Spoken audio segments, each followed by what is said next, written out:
कमा सल्लैता अला इब्राहीम व अला आलि इब्राहीम इन्नका हमीदुम मजीद। अल्लाहुम्मा बारिक अला मुहम्मद व अला आलि मुहम्मद कमा बारकता अला इब्राहीम व अला आलि इब्राहीम इन्नका हमीदुम मजीद। अम्मा बअदु फ़अऊज़ु बिल्लाहि मिनश शैतानिर रजीम। बिस्मिल्लाहिर रहमानिर रहीम। व इज़ अख़ज़ल्लाहु मीसाक़न नबिय्यीन लमा आतैतुकुम मिन किताबिन व हिक्मा सुम्मा जाअकुम रसूलुम मुसद्दिक़ुन लिमा मअकुम। मेहरबान साथियों, इंतहाई बाबरकत महफ़िल के अंदर इन पाकीज़ा घड़ियन में मुख्तसर अवां सामूं बयान कंदासीं। अल्लाह रब्बुल आलमीन मुखे समझण ऐं समझाइण अवां ताईं बेहतर नमूने पहुँचाइण जी तौफ़ीक़ अता फ़रमाए। दुनिया के अंदर खोड़ सारा पैगंबर गुजरी चुका। सभिनी पैगंबरन मां अज़ीम पैगंबर इमामुल अंबिया ख़ातमुन नबिय्यीन प्यारे मिठड़े सोने मोहम्मद करीम सल्लल्लाहु अलैहि वसल्लम जी जेकर अज़मत की गाल कजे, उनके एहतराम दर्जे मरतबे फ़ज़ीलत की जेकर गाल कजे, सच पुछो ही ज़िंदगी तमाम थोड़ी आ। ज़िंदगी तो छा, पर ही दुनिया जो पूरो टाइम जैसी ताईं दुनिया है ऐसी ताईं भी मोहम्मद मुस्तफ़ा समझो शान बयान कंदा रहूं न, तब वो हक़ अदा नथो थी सके। तहरीर जी दुनिया हुजे या तकरीर जो मैदान हुजे, कचहरिन जी गाल हुजे या प्रोग्रामन जो मंज़र हुजे, केड़े भी एतबार से मोहम्मद मुस्तफ़ा समझी शान उनके अज़मत जो तस्कुरो कंदे कंदे लखें करोड़ें बल्कि बेशुमार इंसान गुजरी विया। हींअर केतरा किताब दुनिया के अंदर मोहम्मद मुस्तफ़ा में शान में लिखा पिया वञन। केतिरन ॿोलियुनि जे अंदर रसूल करीम ससम जी अज़मत के बयान कंदो पियो वञे। केतरा रंग नस्ल केतिरन उम्रन वारा मानू गुजरी चुका हैं। सच पुछो पर वो हक़ अदा नथो थी सके जेको हक़ मोहम्मद मुस्तफ़ा जी शान जो, उनके अज़मत जो, उनके मकाम जो है। हिकड़े पहलू जो भी बिल्कुल मुख्तसर जायज़ो अवां जे सामूं रखंदासीं ऐं पोइ पंहिंजे पाण खां पुछा कयूं तो असां में केड़ो कमाल हुयो, असां में केड़ो टैलेंट हुयो, असां में केड़ी सलाहियत हुई जो अल्लाह रब्बुल आलमीन असां के एडे अज़ीम पैगंबर जो उम्मती बनायो। इन खां वधीक का नेमत, इन खां वधीक को इनाम, इन खां वधीक को एहसान कोने जो अल्लाह रब्बुल आलमीन असां के उन अज़ीम पैगंबर मोहम्मद मुस्तफ़ा समझो उम्मती बनायो। पाण केड़ा कशाला कटिया, पाण केड़ी जाखोड़ कई, पाण केतरा जबल झांगिया हैं, पाण केतरन समुंडरन जो सफ़र कयो आ जो उन खां पोइ पाण के कलमो नसीब थियो हुजे। 1500 साल खां पोइ आया आहियूं। मोहम्मद मुस्तफ़ा जी ज़ियारत कोन थी आ, उनके ख़ानदान की ज़ियारत कोन थी आ, उनके शागिर्दन वर्करन कारकुनन मुरीदन उनके जमायतन उनके शागिर्दन सहाबा कराम सां मुलाक़ात कोन थी आ। उन्हनि जा भी जेके शागिर्द ताबईन आहिनि, मुहद्दिसीन गुज़रिया, कई ज़माना गुज़री आ, उन्हनि ज़माननि जो तवील फ़ासिलो, पर उन खां पोइ आया आहियूं। अल्लाह रब्बुल आलमीन जो करम समझूं, अल्लाह रब्बुल आलमीन जे तरफ़ां असां ते रहम समझूं। अल्लाह रब्बुल आलमीन मोहम्मद मुस्तफ़ा जो कलमो नसीब कयो आ। वफ़ा छा थींदी आ, भरम छा है, निभाइजे कीअं, दाहूं कूकूं शायरियूं ॻाल्हियूं कचहरियूं शिकवा शिकायतूं मिंथ एलाज़ ताना मेहणा। यार फिलाणे मूंसां वफ़ा कोन कई, अदा फिलाणे ते मुंहिंजा खोड़ एहसान, पर फिलाणे ते निभायो कोन, फिलाणे भरम कोन रखियो, दिल ते हथ रखूं। उहो अज़ीम पैगंबर जंहिंजे बारे में रब फरमायो अन्नबिय्यु औला बिल मोमिनीन मिन अनफुसिहिम व अज़वाजुहु उम्महातुहुम।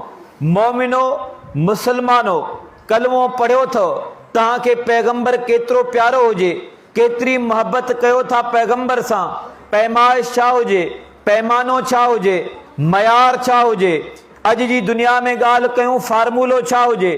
अल्लाह रब्बुल आलमीन फरमाए थो मोहम्मद मुस्तफ़ा सम अव्हांखे पंहिंजी जाननि खां बि वधीक प्यारो हुजे। उहो प्यार कीअं थींदो आहे, उहा मोहब्बत कीअं थींदी आहे, उहो भरम छा आहे, उन निभाइण जा तस्करा कहिड़ा आहिनि। दुनिया जे अंदरि खोड़ पैगंबर आया। मोहम्मद मुस्तफ़ा सम खे उमिरि मुबारक मिली आहे 63 साल। नुबुवत मिलण खां अॻु में जी ज़िंदगी बि पाकीज़ा आहे, बरकतन भरी ज़िंदगी आहे, रहमतन भरी ज़िंदगी आहे। रब्बुल आलमीन फरमायो लअमरुक व इन्नहुम लफी सकरतिहिम यामहून। मोहम्मद मुस्तफ़ा सम अव्हांजी ज़िंदगी मुबारका जो रब्बुल आलमीन कसम सां तज़किरो फरमाए। नुबुवत मिलण खां अॻु में बि पाकीज़ा ज़िंदगी, नुबुवत मिलण खां पोइ बि पाकीज़ा ज़िंदगी, सदियन वारी ज़िंदगी मोहम्मद मुस्तफ़ा सम खे कोन मिली आहे। 63 साल जी ॼमार में 40 सालनि खां पोइ नुबुवत मिली आहे। 23 साल ॿिया आहिनि, पर अज़मतूं ॾिसो, मक़ाम ॾिसो, एहतराम ॾिसो, दर्जा रुतबा मर्तबा ॾिसो। खोड़ सारा पैगंबर आया, उन्हनि सभिनी पैगंबरनि खे अल्लाह रब्बुल आलमीन मुख़्तलिफ़ मौजज़ा अता कया आहिनि। मौजज़ो छा थींदो आहे, मौजज़ो कॾहिं थींदो आहे, मौजज़े जी माना छा आहे, मौजज़े जी तारीफ़ छा आहे, मौजज़ो कंहिंजो इख्तियार आहे, मौजज़ो कंहिंजो पावर आहे, मौजज़े जो मक़सदु छा आहे। बिज़ाहिर त इहो तमामु तवील उनवान आहे, पर अॼु हिन महफ़िल जी नज़ाकत खे ॾिसंदे, मौसमी मिज़ाज तबियत ऐं हालत खे ॾिसंदे चंद इशारा ज़िक्र कंदासीं। अज़मतूं ॾिसो, जेतिरा मौजज़ा अल्लाह रब्बुल आलमीन सभिनी पैगंबरनि खे ॾिना, उन्हनि सभिनी पैगंबरनि जा सभई मौजज़ा जेके क़ुरान मजीद में बयानु थिया हुजनि, जेके हदीस जे किताबनि में आया हुजनि, जेके तारीख़ जे किताबनि में आया हुजनि, उन्हनि सभिनी खे गॾु कयो। उन्हनि सभिनी पैगंबरनि जे मौजज़नि खां कई भेरा वधीक मौजज़ा अल्लाह रब्बुल आलमीन मोहम्मद मुस्तफ़ा सल्लल्लाहु अलैहि वसल्लम खे अता कया आहिनि। सच पुछो उन जे लाइ खोड़ सारो टाइम घुर्बल हूंदो आहे, पर तकड़ जे अंदरि चंद इशारनि जे तौर ते अल्लाह रब्बुल आलमीन मुख़्तलिफ़ पैगंबरनि खे मुख़्तलिफ़ हालात में उन मयार जे मुताबिक़, उन हालात जे मुताबिक़, उन वक़्त जे मुताबिक़ मौजज़ा ॾिना। जेकॾहिं मूसा अलैहिस्सलाम जे तज़किरे जी ॻाल्हि कयूं, उन दौर जे अंदरि जादू जो वॾो चर्चो हो, जादूगरनि जी वॾी इज़त हूंदी हुई, जादूगरनि जो मुआशिरे जे अंदरि मक़ाम हो। हालांकि यादि रखंदा हलो मुसलमानो, कलमा पढ़ण वारा आहियूं, रब्बुल आलमीन जादू खे कुफ़र करार ॾिनो आहे। जादू कराइण, जादू करणु कुफ़र आहे, हराम आहे। कंहिं बि मक़सद जे लाइ जादू वारनि कमनि में न पओ। उन दौर जे अंदरि जादूगर जी इज़त मुआशिरे जे अंदरि उन्हनि जी मक़ाम खे जेकॾहिं ॾिसजे, क़ुरान मजीद जो वाक़ियो मौजूदु आहे। मूसा अलैहिस्सलाम ते बि इल्ज़ाम लॻी वियो, माण्हुनि ॻाल्हियूं हलाइण शुरू करे छॾियूं। हीउ जेको मूसा अलैहिस्सलाम जो माण्हुनि ते असरु थिए थो, हीउ जेका तबलीग करे थो, हीउ जेका दावत ॾिए थो, माण्हू मूसा अलैहिस्सलाम जी दावत खे क़बूल करणु शुरू थी विया आहिनि। ॻाल्हियूं हली वियूं, इल्ज़ाम लॻी आहे, बहतान लॻी आहे, त नऊज़ बिल्ला मूसा अलैहिस्सलाम बि माण्हुनि ते जादू थो करे। ॻाल्हि खे खुटाइणो थियो, मुक़ाबले ताईं ॻाल्हि अची वई, चैलेंज ताईं ॻाल्हि अची वई। उन दौर में ख़र्च थो करे फिरौन, घुराए थो चोटी जा जादूगर, चई ठीकु आहे मुक़ाबलो थी वञे। जादूगर चोटी जा घुराया, कंहिंजी निगरानी में मुक़ाबले जी धुर कहिड़ी आहे, उन वक़्त जी ज़ाहिरी एतबार सां, हुकूमत जे एतबार सां, पावर जे एतबार सां, आज़माइश जे एतबार सां, अख्तियार जे एतबार सां ताक़त हुई फिरौन। ताक़त जे इन नशे में एतिरो ग़र्क़ थी वियो, एॾो गाफ़िल थी वियो, जो चई फ़क़ाल अना रब्बुकुमुल आला, सब खां वधीक रब त आऊं आहियां। एॾा कुफरिया कलिमात रब्बुल आलमीन हिन जुमिलो चयो, पर अल्लाह बेपरवाह है, चाहे आस तो उन महिल मारे छॾे हा न, पर रब्बुल आलमीन आज़माइश खे अॻिते थो वधाए। दुनिया जे लाइ इबरत, दुनिया जे लाइ तमाशो, दुनिया जे लाइ सबक, ऐं दुनिया जे साम्हूं इन जेका दावा पे कई रब हुअण जी, इन जेके खुदाई लहजो पे इख्तियार कयो, अल्लाह रब्बुल आलमीन इन फिरौन के, इन बदबख्त के बेवस करे मारींदो। दुनिया जे लाइ तमाशो थी वेंदो, दुनिया जे लाइ इबरत थी वेंदो। ताक़त हुअण जे बावजूद एॾो बेवस हूंदो जो मज़लूम साम्हूं हूंदा, मज़लूमनि खे पकड़े बि कोन सघंदो। मज़लूम ॾिसंदा हूंदा, मूसा अलैहिस्सलाम उनजा साथी उनखे करे कुझु कोन था सघनि, पर रब्बुल आलमीन उनखे उते गर्क पियो करे। वाक़ियो त तफ़सीली आहे, पर इहो फिरौन जादूगरनि खे गॾु थो करे। चोटी जा जादूगर अचनि था, ऐं ॻाल्हि हिकिड़े पासे मूसा अलैहिस्सलाम अक्सर पंहिंजे हथ में हिकिड़ी लठ खणी हलंदो हो। यादि रखंदा हलो, मौज़े जे उनवान ते पंहिंजे अक़ीदनि जी, पंहिंजे नज़रिये जी इस्लाह कंदा हलो, तौहीद जे फ़लसफ़े खे सम्झंदा हलो, तौहीद जे पैगाम खे सम्झंदा हलो। रब्बुल आलमीन मूसा अलैहिस्सलाम खे चए थो, तुंहिंजे इन हथ में छा आहे? मूसा अलैहिस्सलाम मामूल जे मुताबिक़ हथ में लठ खणी हलंदो हो। मूसा अलैहिस्सलाम खे कॾहिं ख़बर न पई त हिन लठ में के एॾो कमाल आहे, इन लठ जे अंदरि का एॾी कमाल वारी शइ आहे। मूसा अलैहिस्सलाम खां पुछा कई वई, इहो हथ में छा आहे? हालांकि रब त ॼाणे थो न हथ में छा आहे, पर अल्लाह रब्बुल आलमीन सवालिया अंदाज में पुछा थो करे। मूसा अलैहिस्सलाम जवाब थो ॾे।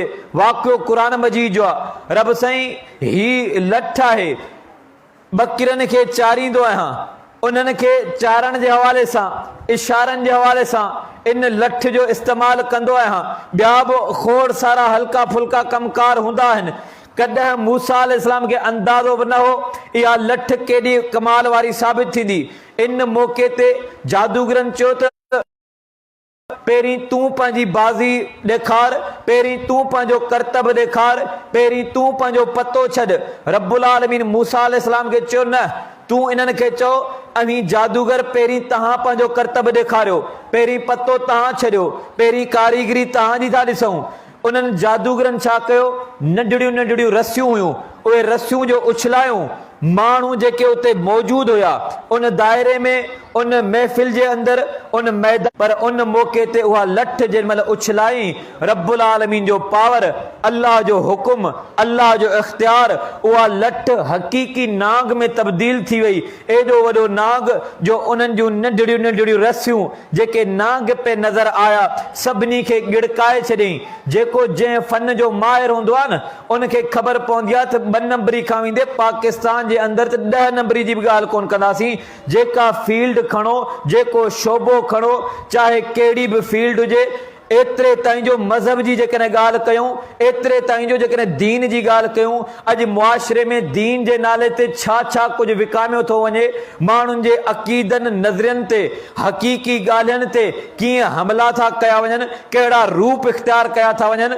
मदारी माण्हू, करतब ॾेखारण वारा माण्हू चंद लम्हे जे लाइ अचनि था ऐं चंद रुपयनि जी गुज़ारिश कंदा आहिनि, पर जेके मज़हबी करतब ॾेखारनि था, जेके माण्हुनि जे अक़ीदनि ऐं नज़रियनि ते शिरकिया ऐं कुफरिया क़िस्म जा वार कनि था, माण्हुनि खे हदीस ऐं सुन्नत खां दूर करे माण्हुनि खे उन्हनि किस्सनि ऐं कहाणियुनि जे पोयां लॻाए छॾनि था जंहिंजो को वजूद बि कोन हूंदो आहे। बल्कि माण्हुनि खे उहे किस्सा, उहे कहाणियूं, उहे आखाणियूं घड़े करे माण्हुनि जे ज़हननि ते अहिड़ो तासुर मोकिलनि था त हाणे फिलाणो पहुची वियो, फिलाणो पहुतल थी वियो, हाणे सजदा उन खे कयो, हाणे रुकू उन खे कयो, हाणे इनखे पावर वारो सम्झो।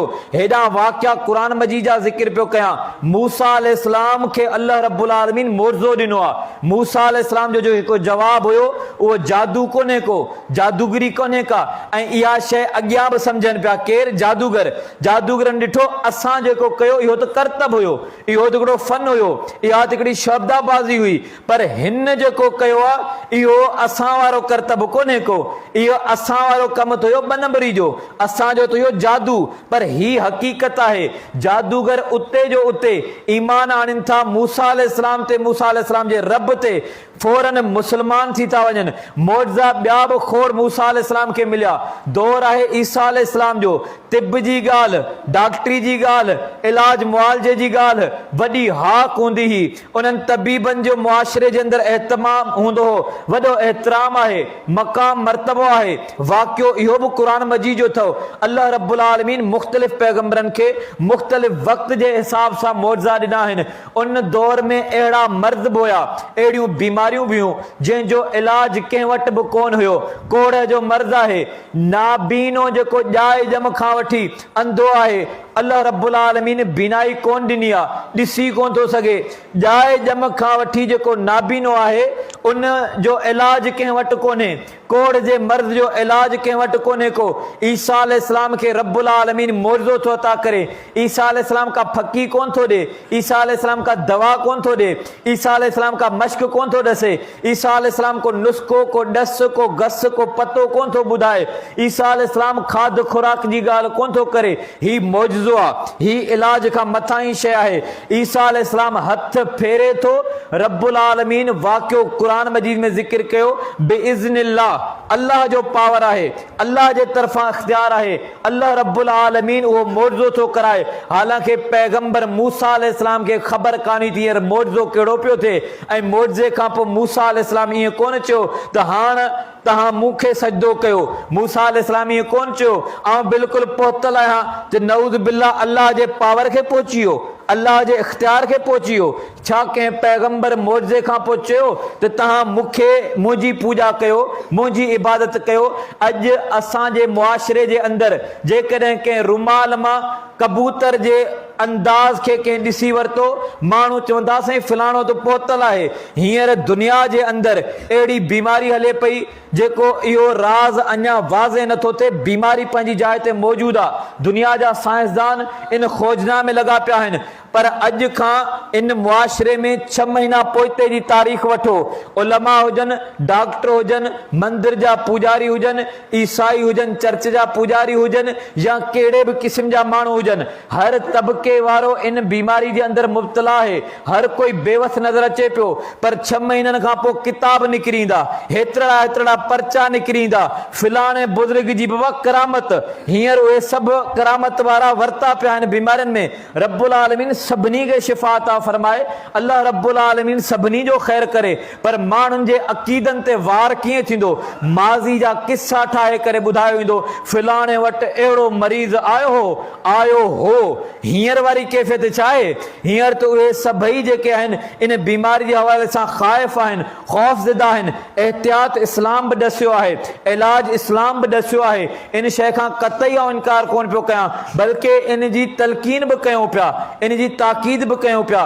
पर ॾिसो पैगंबरनि जे हथां अल्लाह मौजज़ा कराया, पर उन खां पोइ बि कंहिं पैगंबर पंहिंजी ज़ात खे सजदा कोन कराया, बल्कि चयूं हिकिड़े अल्लाह जी इबादत कयो। ईसा अलैहिस्सलाम खे अल्लाह से मौजज़ा थो ॾे, कोड़ जे मरीज़ ते हथ फेरे हमरा बिल्कुलु ठीक ठाक थियो वञे। ॼाए ॼम खां नाबीनो अंधो माण्हू ईसा अलैहिस्सलाम हथ फेरे, अल्लाह रब्बुल आलमीन नज़र वापसि करे छॾे। एतिरे ताईं जो जेकॾहिं को मौल आहे ऐं उनखे ज़िंदा करण जी ॻाल्हि बि आहे, अल्लाह रब्बुल आलमीन अहिड़े क़िस्म जा मौजज़ा बि ईसा अलैहिस्सलाम खे अता कया। वाक़ियो सूरह आल इमरान में मौजूदु आहे। सुलेमान अलैहिस्सलाम खे बि कमाल जा मौजज़ा मिलिया।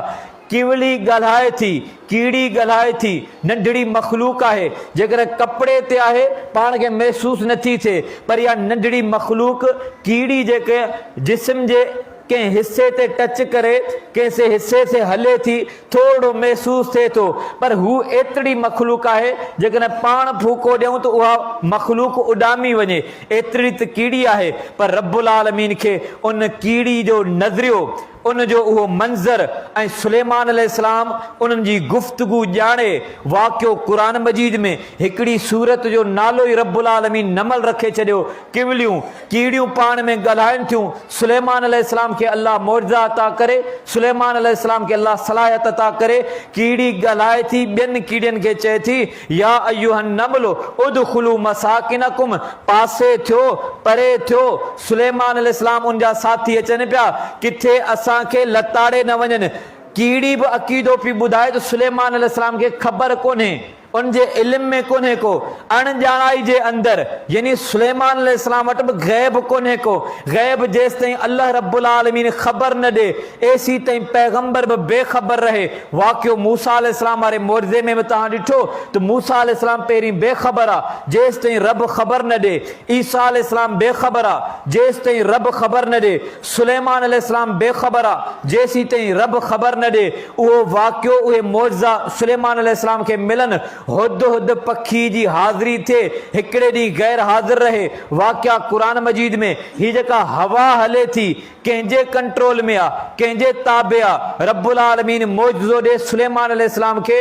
उन दौर जे अंदर हिन हवा खे बि मुसख़र करे छॾे सुलेमान अलैहिस्सलाम जे लाइ मौजूज़ो आहे। दाऊद अलैहिस्सलाम तस्बीह करे, बयान थो करे, अल्लाह जो ज़िक्र थो करे, गॾो गॾु अल्लाह रब्बुल आलमीन पहाड़नि खे मुसख़र थो करे छॾे, अल्लाह रब्बुल आलमीन वणनि खे मुसख़र थो करे छॾे। मौजज़ा मिलिया पैगंबरनि खे, रब क़ुरान मजीद में ज़िक्र कया।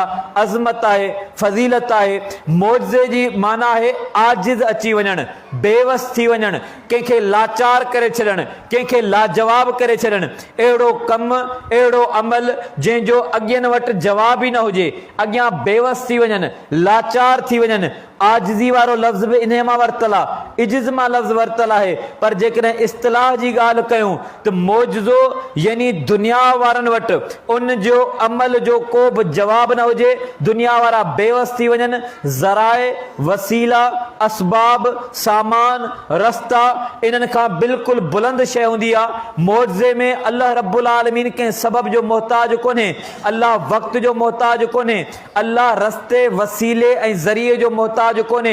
ऐं अहिड़ो कमु जंहिंजो दुनिया वटि जवाब ई न हुजे। सालिमु मिनल मुआरिज़ा, उन जे अंदरि कंहिं बि क़िस्म जे एतिराज़ वारी ॻाल्हि न हुजे। मक़रूनुम बित्तहद्दी, चैलेंज जे तौर ते हुजे। मौजज़ो कॾहिं कॾहिं चैलेंज कंदा हुआ काफ़िर मुशरिक, उन्हनि जो चैलेंज हूंदो हो, अल्लाह रब्बुल आलमीन जवाब में मौजज़ो ॾेई छॾे। सालिमु मिनल मुआरिज़ा, उन जे अंदरि दुनियावी हिसाब सां का अहिड़ी क़ाबिल एतिराज़ ॻाल्हि न हुजे। ऐं गॾो गॾु अमरुन ख़ारिकुन लिल आदत, अहिड़ो कमु जेको दुनिया जे अक़ल खां, दुनिया जे शऊर खां, दुनिया जी ताक़त खां बिल्कुलु मथां ई शइ हुजे। मौजज़ा जेकॾहिं ॻाल्हि कयूं मुहम्मद मुस्तफ़ा सम्झा, खोड़ सारा मौजज़ा आहिनि, बेशुमार मौजज़ा आहिनि। मुहम्मद मुस्तफ़ा में हिकिड़ो वॾो मौजज़ो जेको मिलियो आहे क़ुरान मजीद आहे। घर जी हर शइ पाण खे पंहिंजी लॻंदी आहे। घर में जेका दरी हूंदी आहे न, उन ते बि नज़र पवंदी आहे। उन ते जेकॾहिं मटी अची वञे ख़्यालु थींदो आहे सफ़ाई कयूं। दर जा जेके दर आहिनि घर जा, उहे बि पंहिंजा लॻंदा आहिनि। जेकॾहिं घर में को रंग आहे, को कलर आहे, वींदे चूनो बि जेको थिए थो न, उहो बि जेकॾहिं थोरो लहणु लॻे थो, उन ते बि नज़र पए थी त यार हाणे रंग जी ज़रूरत आहे, हाणे फलाणी शइ फर्नीचर आहे, खट आहे। जेकॾहिं अलमारी आहे उनखे अॾो ई खाए त बि अहसासु थिए। घर में नंढड़े ॿार खां वेंदे ॿुढड़े वॾी ॼमार वारे ताईं हर शइ सां अहसासु आहे, हर शइ सां ताल्लुक़ आहे, पंहिंजाइप जो रिश्तो आहे, रूहानी तासीर आहे। पर इन सॼे घर जे अंदरि हिकु अज़ीम यानी कलाम अल्लाह रब्बुल आलमीन जो मौजूद आहे, क़ुरान मजीद पियो आहे। मुसलमानों, इन सां ताल्लुक़ केतिरो आहे, इन ते नज़र पए थी। इनखे सिर्फ़ु रखी छॾियो आहे महीने ताईं, 2 महीननि ताईं। रब सभिनी जी हिफ़ाज़त करे। कर्ज़ चढ़ी आहे, क़ुरान मजीद थो यादि अचे। मर्ज़ चढ़ी आहे, क़ुरान मजीद थो यादि अचे। परेशानी, टेंशन या का फोतगी थी वई, को बीमार पियो आहे, हाणे था वारो कयो, क़ुरान मजीद पढ़ो। इहो क़ुरान मजीद दिलनि खे शिफ़ा ॾे। क़ुरान मजीद दिलनि खे जेका वीरानी आहे उनखे ख़तमु करे, आबाद करे, तरो ताज़गी आणे छॾे। क़ुरान मजीद शिफ़ा आहे, जिस्मानी बि शिफ़ा आहे। क़ुरान मजीद शिफ़ा आहे, रूहानी बि शिफ़ा आहे। क़ुरान मजीद पढ़ंदो बरकत आहे। पढ़ण जे लाइ कोन आयासीं, आख़िरकार माण्हुनि खे वठी आयासीं। का फोतगी थी वई, अलाह हाणे अचो, फलाणा फलाणा वारो कयो, सिपारो तुंहिंजो, अधु सिपारो तुंहिंजो, पाउ तुंहिंजो, 1.5 पाउ तुंहिंजो, वारो कयो, असांजो फलाणो वियो हलियो। मुसलमानों, क़ुरान मजीद हुदल लिल मुत्तकीन, माण्हुनि जे लाइ हिदायत, रहबरी, रहनुमाई। जेकॾहिं अल्लाह खे सिर्फ़ु पढ़ाइणो हो न, अल्लाह के सिर्फ विरद कराइणो हो न, अल्लाह रब्बुल आलमीन के सिर्फ तिलावत कराइणी न कुरान मजीद जी। अल्लाह सतनि आसमाननि खां किरास कराए, सतनि आसमाननि खां पार कराए, हू जेको लौह महफूज़ मां अल्लाह रब्बुल आलमीन चूंडे करे मलाइकनि जो सरदार जेको सैयदुल मलाइका आहे, अज़मत आहे, रुतबो आहे, उन जी ज़िम्मेवारी रब साईं रखी। इन्हनि मथे मलाइक मौजूद आहिनि न, बेशुमार तइदाद में मौजूद आहिनि। जेकॾहिं तिलावत कराइणी हुई, अल्लाह रब्बुल आलमीन मलाइकनि खे मथे उते तिलावत पियो कराए हा। अल्लाह रब्बुल आलमीन हिन इंसान ज़ात जी हिदायत जे लाइ अल्लाह रब्बुल आलमीन चूंडे करे पैगंबरनि मां आख़िरी पैगंबर सैयदुल अंबिया, उहो अज़ीम पैगंबर जो रब्बुल आलमीन फरमायो व इज़ अख़ज़ल्लाहु मीसाक़न नबिय्यीन लमा आतैतुकुम मिन किताबिन व हिकम सुम्मा जाअकुम रसूलुम मुसद्दिकुल लिमा मअकुम। उहो अज़ीम पैगंबर जो रब्बुल आलमीन सभिनी पैगंबरनि खे गॾु करे वाइदो थो वठे, हलफ़ थो वठे, इक़रार थो वठे। उहो इक़रार छा जो आहे? तव्हांखे नुबुवत मिलंदी, तव्हांखे रिसालत मिलंदी, तव्हांखे शरीयत मिलंदी, तव्हांजो पंहिंजो वक़्तु ईंदो, पर सुम्म जाअकुम रसूलुन, पोइ सभई पैगंबरो यादि रखो, इक़रार आहे, वाइदो आहे, हलफ़ आहे, आख़िरी हिकिड़ो पैगंबर ईंदो, पोइ छा कंदो? तव्हां उन पैगंबर ते ईमान आणींदो। तव्हां बि पैगंबर ज़रूरु आहियो, नबी सगोरा ज़रूरु आहियो, पर तव्हां उन पैगंबर ते ईमान आणींदो।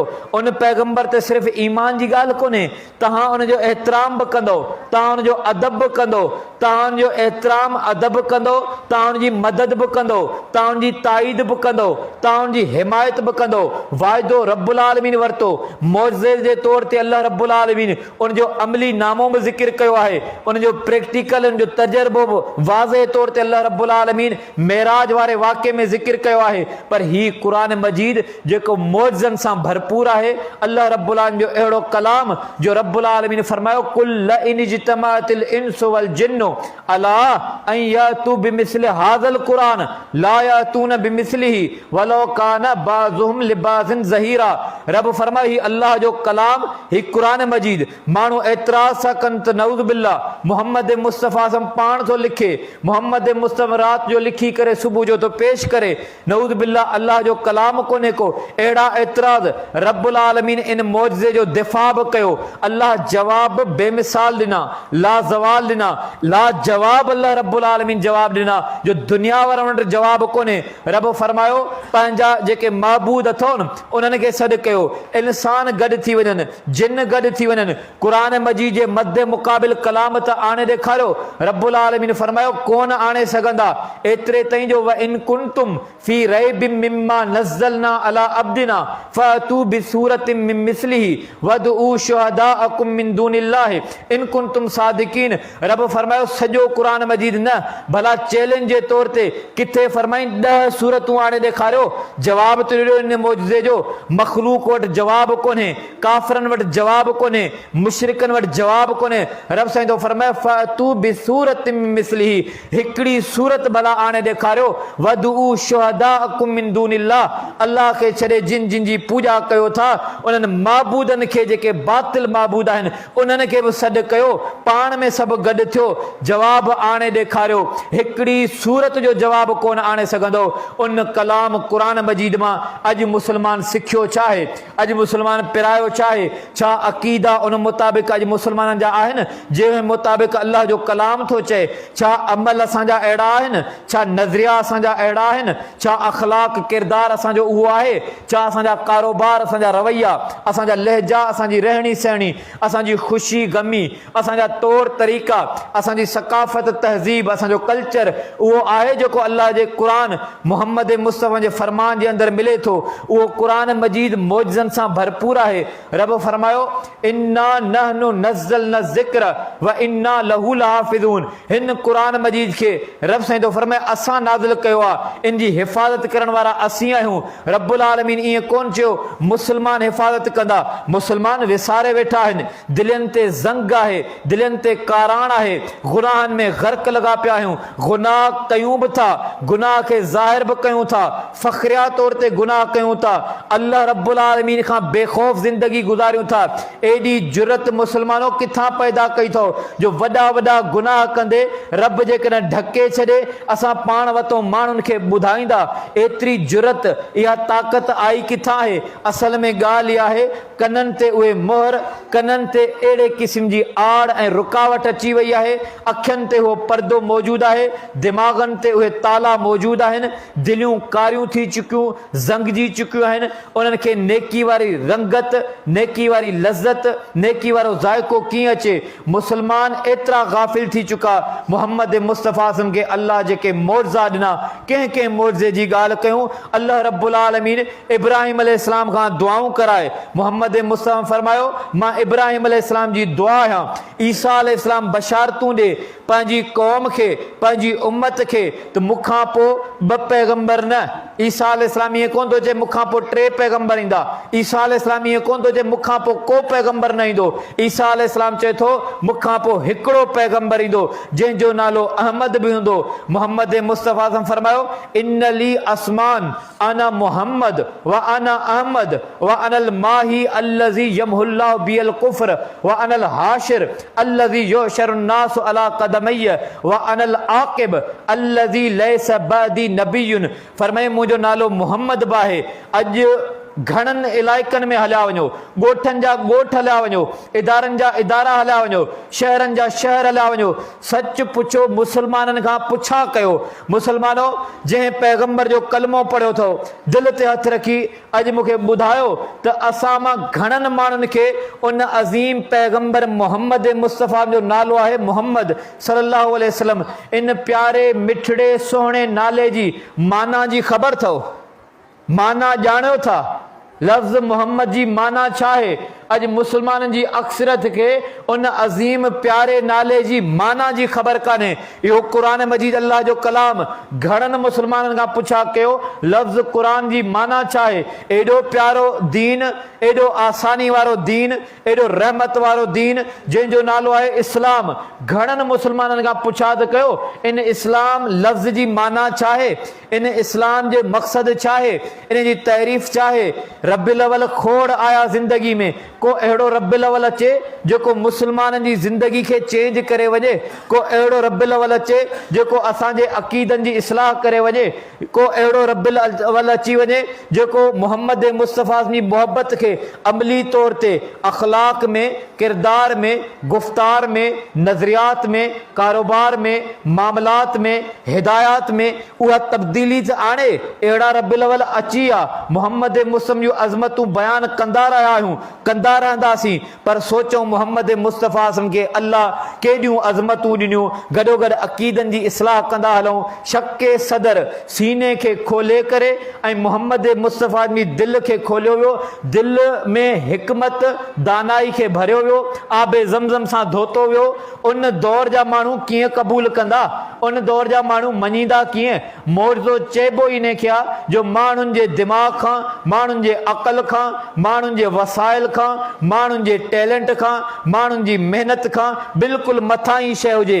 अल्लाह कंहिं बि जो मुहताज कोन्हे, न वक़्त जो, न माण्हुनि जो, न माण्हुनि जी सोच जो, न माण्हुनि जे ज़राए वसाइल जो। हाणे मौज़े जी माना ई इहा आहे। शके सदर उन दौर में 2 चकर आम सीरत जे किताबनि में इमाम इब्न हजर अस्क़लानी रहमतुल्लाह चए थो 4 चकर मोहम्मद मुस्तफ़ा जो इहो हिकिड़ो ई मौज़ो रिपीट थियो आहे, बार बार दोहरायो वियो आहे। नौजवानी जे अंदरि बि थियो आहे, मेराज वारे मौक़े ते बि थियो आहे, ॿिया बि मुख़्तलिफ़ मौक़ा ज़िक्र कया इब्न हजर अस्क़लानी रहमतुल्लाह अलैह।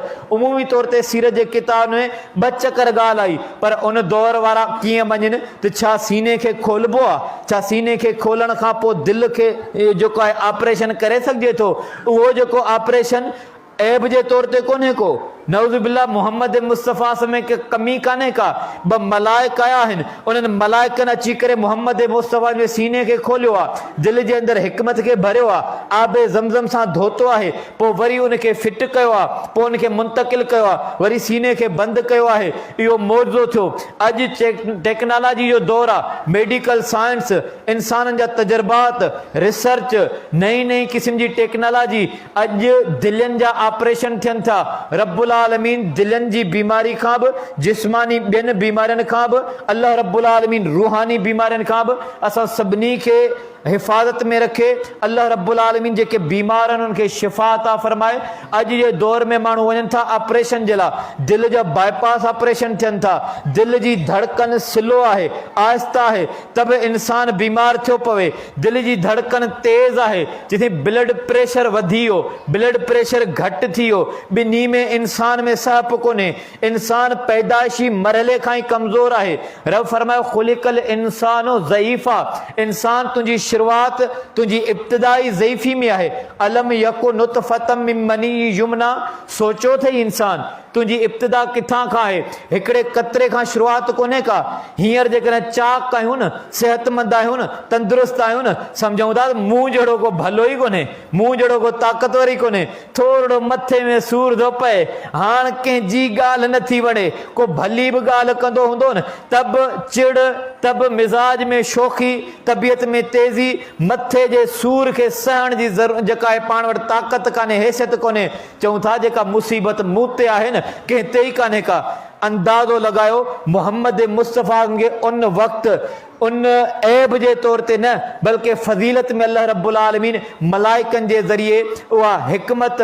मलाइकनि जे ज़रिए उहो मौज़ो अता कयो असां सुम्हूं था असांखे निंड अचो वञे निंड अचे असांजी दिलि बि सुम्हियो रहे दिल वारी कैफ़ियत धड़कन तो मौजूद होंगी पर असांखे दिल के हवाले से जेकॾहिं ॾिसूं उन एहसास के ॾिसूं बिल्कुल गफ़लत जी निंड में आहियूं पान खे ख़बर ही कान थी पए छा थिए पियो छा न पियो थिए मोहम्मद मुस्तफ़ा जे मौजज़े में इहो भी मौजो आहे जो मोहम्मद मुस्तफ़ा जेकॾहिं निंड में बि आहिनि आराम में बि आहिनि दिल बेदार आहे दिल सुजाग लगी पई आहे ही मोहम्मद मुस्तफ़ा जा मौजज़ा आहिनि रसूल करीम सल्लल्लाहु के पत्थर भी सलाम कन पत्थर किए सलाम कंदा इन्नी लआरिफ हजरन युसल्लिमु अलैया क़ब्ल बेसते फरमाई मोहम्मद मुस्तफ़ा फरमायो नुबुवत का पोइ पियो फरमाए चई त नुबुवत मिलण खां अॻु में बि रस्ते तां गुज़रंदो हुउसि पत्थर मूंखे सलाम कंदो हो मुंहिंजी ख़िदमत में पत्थर सलाम करे फरमाई आऊं अॼु बि उन पत्थर खे सुञाणा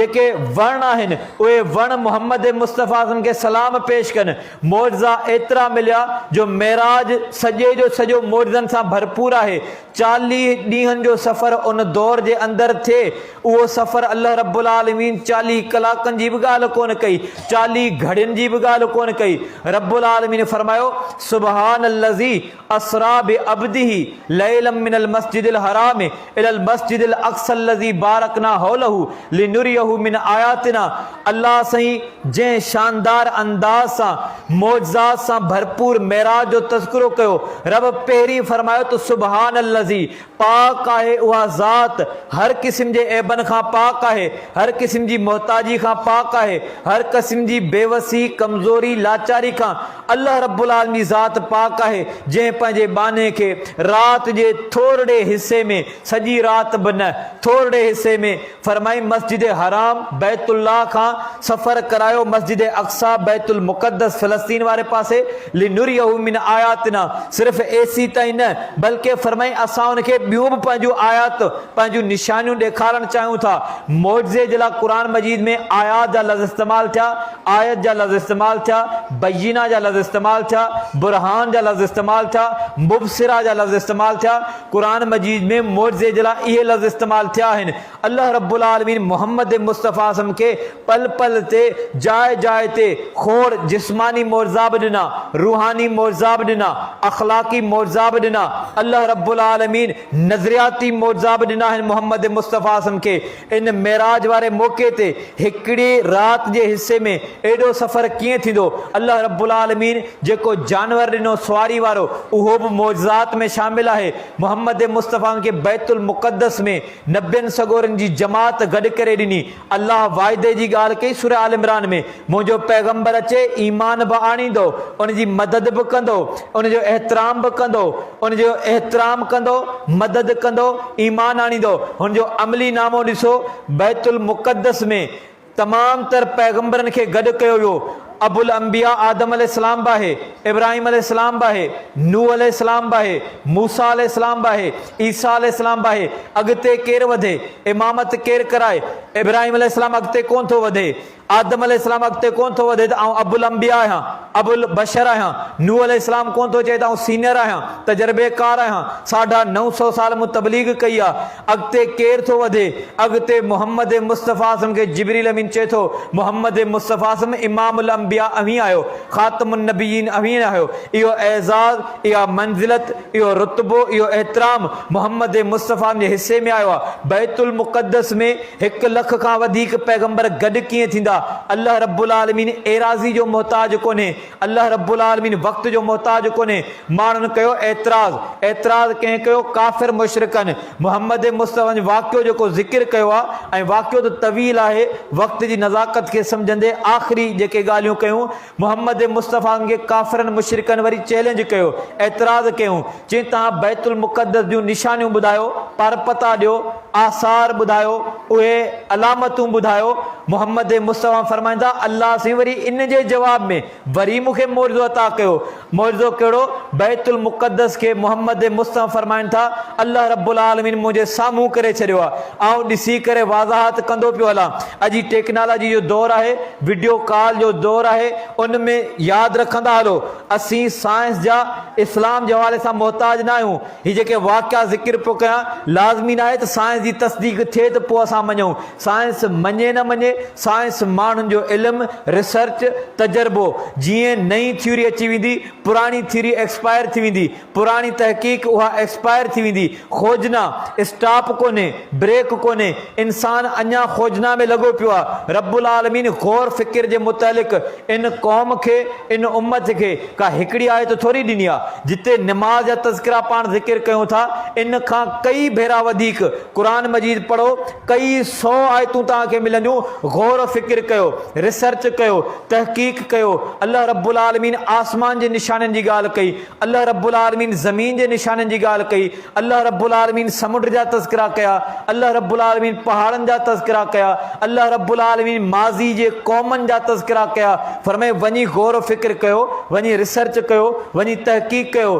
तव्हांखे जेतिरो कुझु मिलियो आहे, इन जो तव्हां खां वधीक ॾहूण ते रब साईं थो फरमाए अॻियनि क़ौमनि खे ॾिनोसीं, तव्हांखे त एतिरो मिलियो बि कोन्हे। अॼु असीं ॾींहों ॾींहुं कमज़ोर थींदा पिया वञूं। टेक्नोलॉजी जे थ्रू पाण ताक़तवर आहियूं, पर ज़ाती तौर ते पाण कमज़ोर आहियूं। अॼु एतिरो पंध पाण खां थिए कोन थो। अॼु सिहत में उहा सकत कान रही आहे। अॼु जिस्मानी एतबार सां, ज़हनी एतबार सां ॾींहों ॾींहुं पाण कमज़ोर थींदा पिया वञूं। जेके हिसाब पहिरीं पाण दिमाग़ जे ज़रिए कंदा हुआसीं, पहिरीं पाण ज़हन जे ज़रिए कंदा हुआसीं, सच पुछो उहे थोरा हिसाब पाण कैलकुलेटर मोबाइल जे ज़रिए थोरो हिसाब कयूं था। ज़हन में उहा ज़हानत कोन रही आहे, उहा यादाश्त कोन रही आहे। अल्लाह रब्बुल आलमीन मुहम्मद मुस्तफ़ा खे जेका यादाश्त ॾिनी, जेका ज़हानत ॾिनी, जेको हाफ़िज़ो ॾिनो, इहो बि त मौजज़ो आहे। जिब्रील अमीन अचे शुरू में जेॾी महिल वही ॿुधाइण लॻे, मुहम्मद मुस्तफ़ा गॾु दोहराइण थो लॻे, किथे जिब्रील अमीन हलियो वञे ऐं मूंखां आयतूं विसरी वञनि। रब क़ुरान मजीद नाज़िल कयो, क़ुर्बान वञो मुहम्मद मुस्तफ़ा जी अज़मत तां, जंहिंजे हाफ़िज़े जे लाइ, जंहिंजी यादाश्त जे लाइ, जंहिंजी ज़हानत जे लाइ। अल्लाह वाक़ियो बि क़ुरान मजीद में ज़िक्र करे, मुहम्मद मुस्तफ़ा अहां परेशान न थियो, अहां फ़िक्र में न रहंदा कयो। जिब्रील अमीन पढ़े थो, तव्हां गॾो पढ़ो न त मतां तव्हांखे विसरी वञे। तव्हां सिर्फ़ु ॿुधो, अहांखे अहिड़ो यादि कराईंदासीं, अहिड़ो यादि कराईंदासीं, कॾहिं अहां विसारे कोन सघंदो। मुहम्मद मुस्तफ़ा जो हाफ़िज़ो उहो बि मौजज़ो आहे। मुहम्मद मुस्तफ़ा खे जेके मौजज़ा मिलिया, उन्हनि में मेराज जो वाक़ियो मौजज़ा सां भरपूर आहे। वरी काफ़िर एतिराज़ बि कंदा हुआ। एतिराज़नि में हिकिड़ो अहम एतिराज़, माण्हुनि चयो मुहम्मद मुस्तफ़ा अहां जेकॾहिं वाक़ई पैगंबर आहियो, असांजो चैलेंज आहे, असांजो एतिराज़ आहे, असांजो सुवाल आहे, पूरो करे ॾेखारियो। कहिड़ो? हीउ जेको चंड आहे न, इहो 2 टुकर थी ॾेखारे। अवां इशारो कयो, अवां हुकुम कयो, हाणे इहो मौजो मोहम्मद मुस्तफ़ा खे अल्लाह रब्बुल आलमीन अता थो करे, मोहम्मद मुस्तफ़ा अल्लाह साईं खां दुआ थो घुरे। इन हिकिड़े वाक़े जे अंदरि ई खोड़ नसीहतूं आहिनि, ख़ासि तौर ते अॼु जो मुस्लमान। कूड़, ठगी, फ़रेब अदा कारोबार, कूड़ हलंदो, अदा सियासत आहे। कूड़ माण्हुनि मज़हब में तौहीद जे नाले ते कूड़ जारी करे छॾिया, अक़ीदे जे नाले ते कूड़ हलाए छॾियूं, रिसाले जे नाले ते कूड़ हलाए छॾियूं, दीन इस्लाम जे नाले ते कूड़ियूं कूड़ियूं शयूं, कूड़ा कूड़ा वाक़िया, किसा, उहे अमल, उहे फज़ीलतूं अहिड़े क़िस्म जूं घड़े छॾियूं जो दिलियूं ॾकियूं कोन, जिस्म कांडारजी कोन विया, जिस्म जा वार उभा कोन थिया। त मुस्लमानो कंहिंजे नाले कूड़ पिया ठाहियो, कंहिंजे नाले रिवायतूं पिया घड़ियो, कंहिंजे नाले ते अक़ीदा ऐं नज़रिया कूड़े क़िस्म जा पिया पैदा कयो। हुते काफ़रनि जो मिसाल थो अव्हां जे साम्हूं। काफ़रनि जेॾी महिल एतिराज़ कयो, मोहम्मद मुस्तफ़ा दुआ घुरी, अल्लाह रब्बुल आलमीन मौजो ॾिनो। तक़रीबन हदीस जे हर किताब में उहो वाक़ियो मौजूदु आहे। चंड जो 2 टुकर थियणु, हाणे जादू जी ॻाल्हि ॿुधाईसीं त उन्हनि माण्हुनि ते असरु थिए थो, पर मौजो उते दायरे जी ॻाल्हि कोन्हे। मौजो हमेशह वारी ॻाल्हि आहे। मौजो माण्हुनि वटि उनजो जवाबु कोन्हे को। मोहम्मद मुस्तफ़ा हथ खणे थो, इशारो करे थो, काफ़र बि ॾिसनि था, मुशरिक बि ॾिसनि था, मुस्लमान बि ॾिसनि था। चंड 2 टुकर थिए थो ऐं आम्हूं साम्हूं वारी सिमत में, ईअं कोन्हे जो थोरे फ़ासिले ते, हिकिड़ो टुकड़ो हिकिड़े पहाड़ वारे हिसे ते, ॿियो टुकड़ो ॿिए पासे थो वञे। काफ़िर ॾिसनि था, काफ़िर कूड़ हन हा न, हट धर्मी कनि हा न, मोह जी पकाई कनि हा न। काफ़िरनि खे कहिड़ो डपु, काफ़िरनि खे त अलाह जो डपु ई कोन्हे न, कोन पिया अलाह खे मञनि न। ईअं चवनि हा त मोहम्मद मुस्तफ़ा असांखे त हिकिड़ो ई पियो नज़र अचे, बेज़ाहिर इहा शइ करे पिए सघिया न।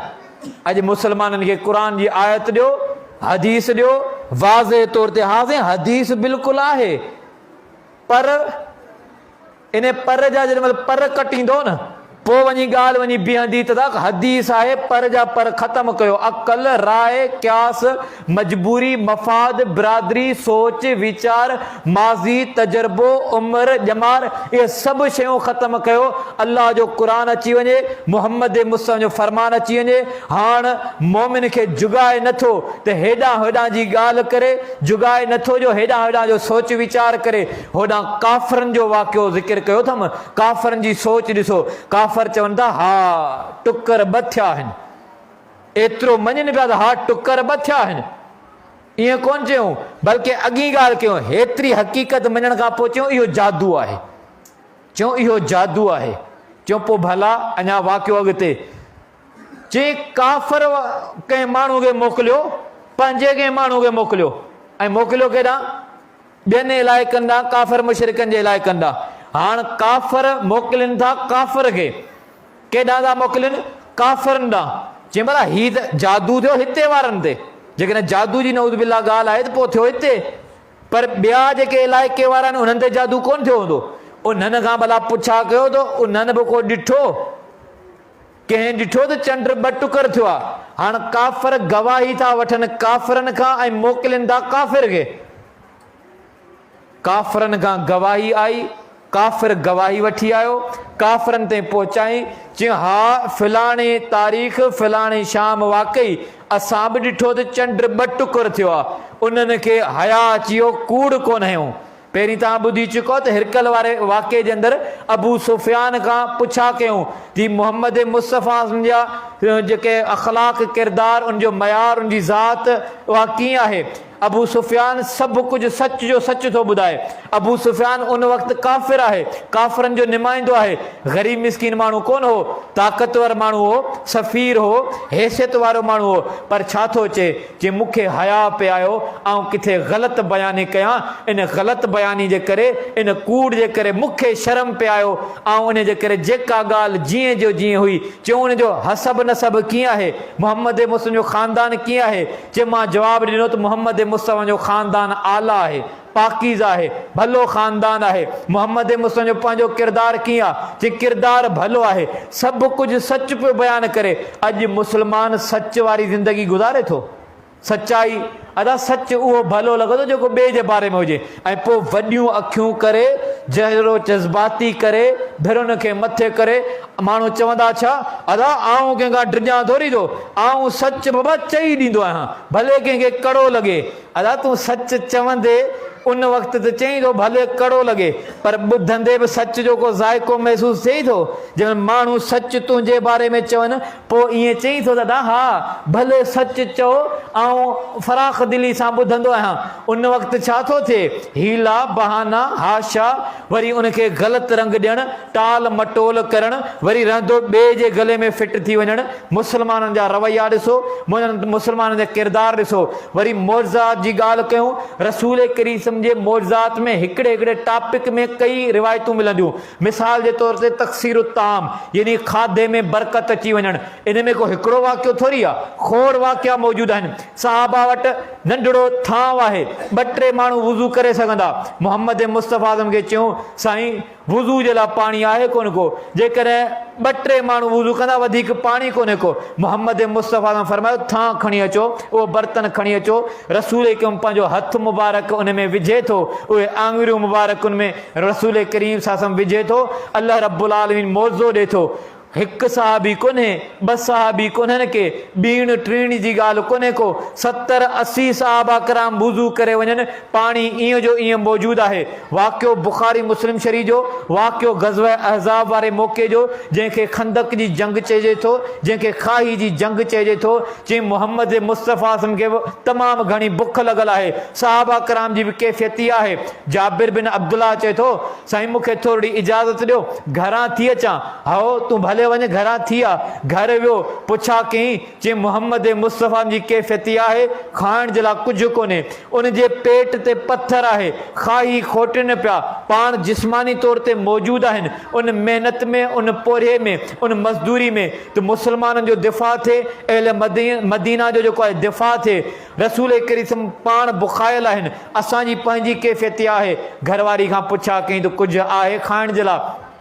जवाबु मिलियो गोश्त जूं 2-3 ॿोटियूं पियूं आहिनि, 2 खां 3 माण्हू खाई सघंदा, 3 खां वधीक न। ऐं उन में ॿी का शइ मिलाए मिड़ई भाॼी तयारु कयां थी। पर जाबिर ॻाल्हि ॿुध, सहाबा कराम वटि सहाबा कराम खोड़ तादाद में मौजूदु आहिनि। रसूल करीम जे वञी कन में ॻाल्हि कजां, घरां सम्झाए बाक़ाइदे सेखारे मोकिलियईं। चई रसूल करीम सां ऐं 2 सहाबी ॿिया, माना वधि में वधि 3 माण्हू अचनि, उन्हनि जे लाइ खाधो आउं तयारु कयां थी, वधीक आहे कोन। ईअं न थियो जो तूं महफ़िल में वञी सभिनी जे साम्हूं चई रसूल करीम घणा सहाबी वठी अचे, पंहिंजे तॾे जी ॻाल्हि आहे, जहिड़ो हाल आहे पेश आहे, पर ॿियो त कुझु आहे कोन। जाबिर खे सेखारे मोकिलियईं। जाबिर आयो, रसूल करीम जे कन में ॻाल्हि कयईं। प्यारा पैगंबर मोहम्मद मुस्तफ़ा घर में मिड़ई थोरो गोश्त पियो हो, मिड़ई 2-3 के ॿोटियूं हुयूं, उन्हनि खे तयारु करायो आहे। हाणे ईअं कयो तव्हां ऐं 2 सहाबी भला ॿिया वधीक तव्हां हलो ऐं अव्हां जे लाइ ही महिमान नवाज़ी असां कई आहे। रसूल करीम सल्लल्लाहु अलैहि वसल्लम खे कन में चई, सरगोशी में चई, राज़ में चई, मतां ॿिया के सहाबी न ॿुधी वञनि या रसूल करीम पाणी ऐलान न करे। पर मोहम्मद मुस्तफ़ा वॾे वाक़े ऐलान थो करे। चई साथियो जाबिर दावत कई आहे, हलूं था जाबिर वटि। पर जाबिर खे रसूल करीम सम्झाए थो, चई जाबिर घर वञजां, घर जेको देगड़ी जो ढक आहे न, घर वारी खे चइजां एसी ताईं न लाहे जेसीं ताईं मां मोहम्मद मुस्तफ़ा पाण न अचां। मुरीद कीअं थींदा आहिनि ऐं मुर्शिद कीअं थींदा आहिनि, अज़मतूं बयानु कंदा आहियो। मुर्शिद आज़म मोहम्मद मुस्तफ़ा आहे, उन जा सहाबी ही मुरीद आहिनि। वर्कर कीअं थींदा आहिनि, लीडर कीअं आहिनि, पाण में मोहबत कीअं थींदी आहे। ॾिसो वर्कर आहिनि इहे सहाबा कराम, लीडर आहे मोहम्मद मुस्तफ़ा। शागिर्द कीअं थींदा आहिनि ऐं उस्ताद कीअं हूंदो आहे। ॾिसो शागिर्द ऐं उस्ताद जो तालुक़, घर जो वॾो कीअं हूंदो आहे, घर जा फ़र्द कीअं हूंदा आहिनि। ॾिसो मोहम्मद मुस्तफ़ा उन्हनि सभिनी जो नुमाइंदो आहे, सभिनी जो वॾो आहे। मोहबतूं बि ॾिसो, तालुक़ बि ॾिसो ऐं सादगी बि ॾिसो न, कमाल जी सादगी आहे। जाबिर घर वञजां, घर वारी खे चइजां उन देगड़ी जो ढक एसी ताईं न लाहे जेसीं ताईं मां मोहम्मद मुस्तफ़ा न अचां। इस्लाम जी हिकिड़ी तइलीम गॾोगॾु यादि रखंदा हलो। मुआशरे जी रस्म रवाज उर्फ़ आम उन हवाले सां तव्हांखे मना कोन थो कयां, मतां इन जो को ग़लति मतिलबु कढो, पर बग़ैर दावत जे वञण बि चङी ॻाल्हि कोन हूंदी आहे। इस्लाम में इन जे लाइ बि हदीसूं मौजूदु आहिनि ऐं रसूल करीम सल्लल्लाहु अलैहि वसल्लम इन जो ख़्यालु ख़्यालु कंदा हुआ, पर हाणे हिते रसूल करीम जेको पाण सहाबा कराम खे वठियो पियो वञे, अॼु मामिलो कुझु ॿियो आहे। अॼु ॻाल्हि आम दावत खां चढ़ियल आहे, बंदोबस्तु को ॿियो थींदो, बंदोबस्तु को ॿिए किथां थींदो। रसूल करीम जो साहबी तकिड़ो तकिड़ो वियो, ॿुधई जो रसूल करीम चयो त साहबियो तयारु थियो, हलूं था, जाबिर जे घर दावत आहे। जाबिर तकिड़ो तकिड़ो पहुतो, ॾिठई कमु त सॼो बिगड़ी वियो। ऐं चयो बि सही, रसूल करीम खे कन में ॻाल्हि कई, पाण रसूल करीम ऐलान कयो आहे। जाबिर तकिड़ो तकिड़ो पहुतो आहे घर। सोची सघो था त घर जी कैफ़ियत छा हूंदी, जाबिर जी नफ़सियात छा हूंदी। अची करे घरवारी खे चई ॻाल्हि इहा आहे, मूं ॻाल्हि कई, रसूल करीम साहबा खे थो वठियो अचे।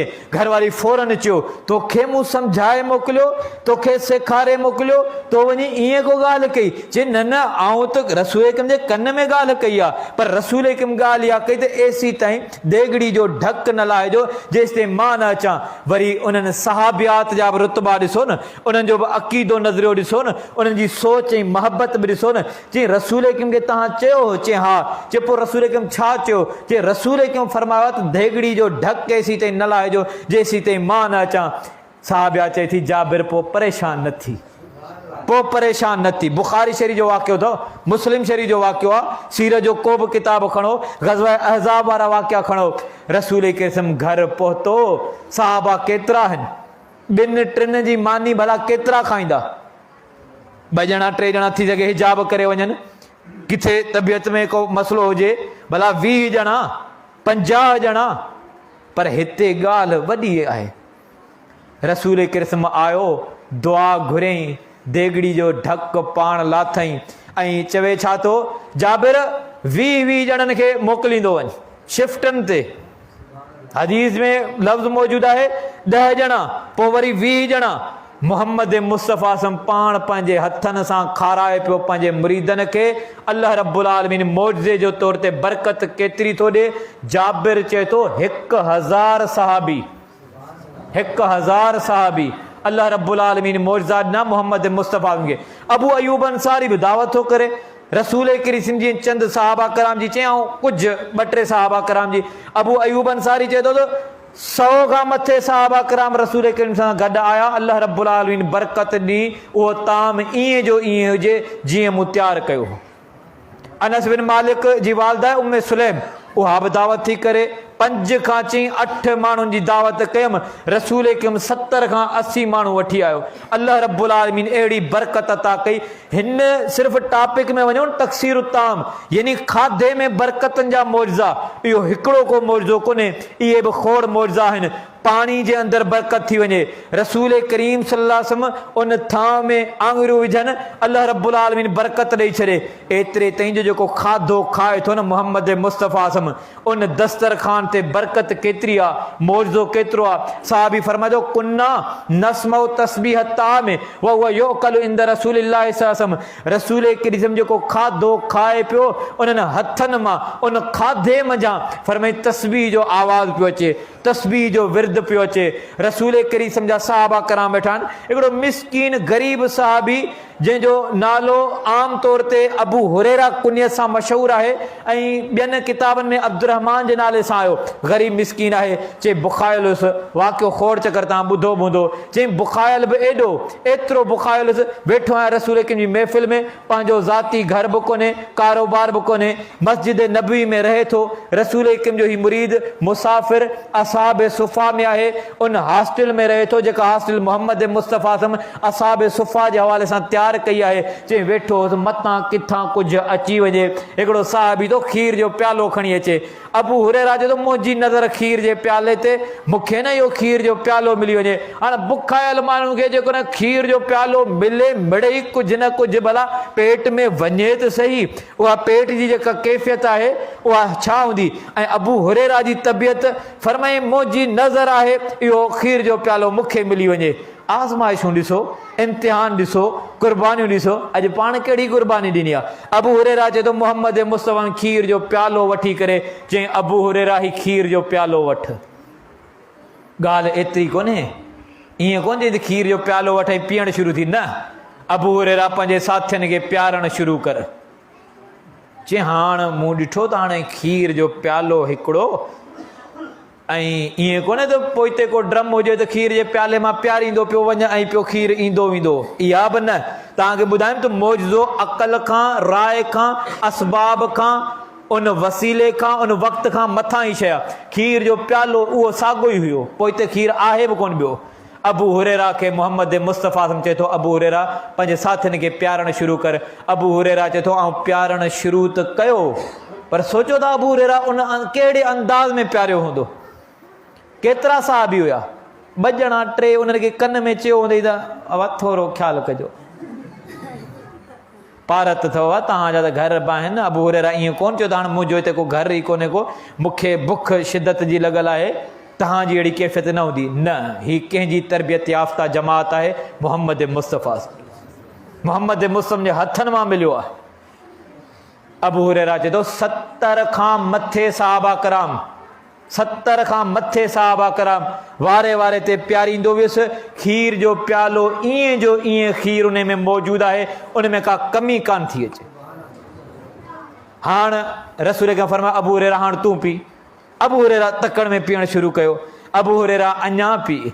अबू हुरैरा चए थो ऐं अञा तकड़ में पीअणु शुरू कयो। चए मोहम्मद मुस्तफ़ा चवंदो हुयो अबू हुरैरा खीर पीअंदो वञ। अबू हुरैरा चए थो मां पीअंदो वियुसि। अज़मतूं अबू हुरैरा जूं बि त ॾिसो न, क़ुर्बानियूं ॾिसो न। लीडरनि जी ॻाल्हि कयो था, माण्हुनि खे अलाह साईं हैसियतूं ॾिनियूं आहिनि, निमाइंदगी ॾिनी आहे, ऐं उन्हनि जे जज़्बात जो क़दुरु थो कयां।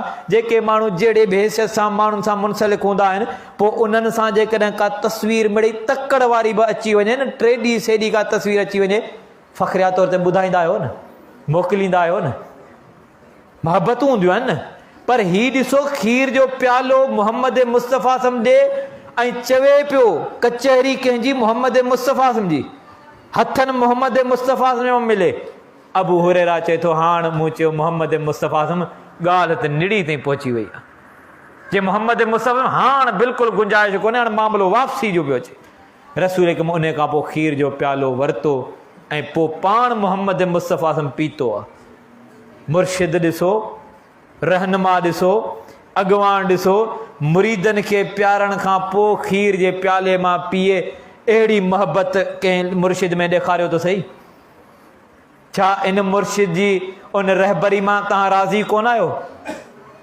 छा अहिड़े रहनुमा खां पोइ ॿिए कंहिं रहनुमा जी का गुंजाइश बचे थी? अहिड़े तरीक़े सां मोहम्मद मुस्तफ़ा जो जेको लुआब मुबारक आहे न, ज़बान मुबारक में, वात मुबारक में रसूल जो जेको लुआब आहे, अल्लाह रब्बुल आलमीन इन लुआब जे अंदरि बि शिफ़ा रखी छॾी। मौजज़ा ॾिसो न, अली रज़ियल्लाहु अन्हु वारो वाक़ियो खोड़ जगह ॿुधो था, ग़ज़वा खैबर वारो वाक़ियो बुखारी शरीफ़ में, मुस्लिम शरीफ़ में, सीरत जे हर किताब में मौजूदु आहे। अली रज़ियल्लाहु अन्हु खे अख में सूर आहे, अक़ीदा बि पंहिंजा दुरुस्त कंदा हलो, तकलीफ़ूं बि आयूं आहिनि साहबा कराम खे, मुहताज बि रहिया आहिनि, बीमार बि रहिया आहिनि, अल्लाह रब्बुल आलमीन शिफ़ा थो ॾे। मोहम्मद मुस्तफ़ा अज़मतूं बि ज़िक्र कयूं आहिनि अली रज़ियल्लाहु तआला जूं। अख में सूर आहे, रसूल के लुआब मुबारक हज़रत अली रज़ियल्लाहु जी अख में फेरे छॾे, अहिड़ी जो शिफ़ा मिली, अहिड़ी जो शिफ़ा मिली, ॼण त सूर हुयो ई कोन को।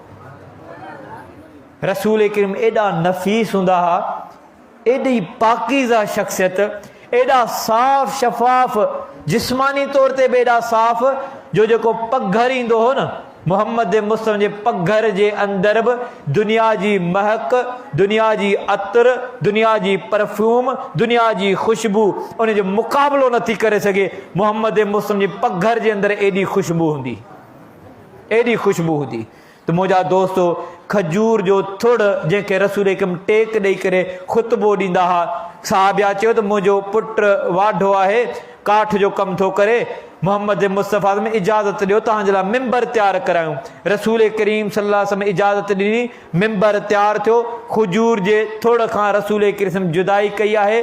साहबा फरमाईंदा रसूल करीम जी महफ़िल में हुयासीं, जीअं नंढड़ो ॿारु सुॾकी रोए थो न, जेको दर्द मां नंढड़ो मासूम ॿारु सुॾका भरी रोईंदो आहे, चई ईअं रोइण जो आवाज़ु अचे थो। असां ॾिठो पिए त केरु आहे, केरु पियो रोए, या ॾाची जो जेको ॿारु हुजे, उन वक़्तु जेका कैफ़ियत हुजे रोइण जी हुजे, ईअं रोइण दाहण जो आवाज़ु अचे थो। महसूसु आहे कयूं त केरु आहे, केर पियो रोए? रसूल करीम सल्लल्लाहु अलैहि वसल्लम खजूर जे थुड़ खे भाकुर पाए थो, जिस्म लॻाए थो, रोइण जो आवाज़ बंदि थी थो वञे। साहबा परेशान आहिनि, आहे केरु? मुआज़ा ॾिसो, मोहबतूं ॾिसो, ऐं अव्हां ऐं आऊं असां पंहिंजे हिसाब सां ॾिसूं अलाह केॾो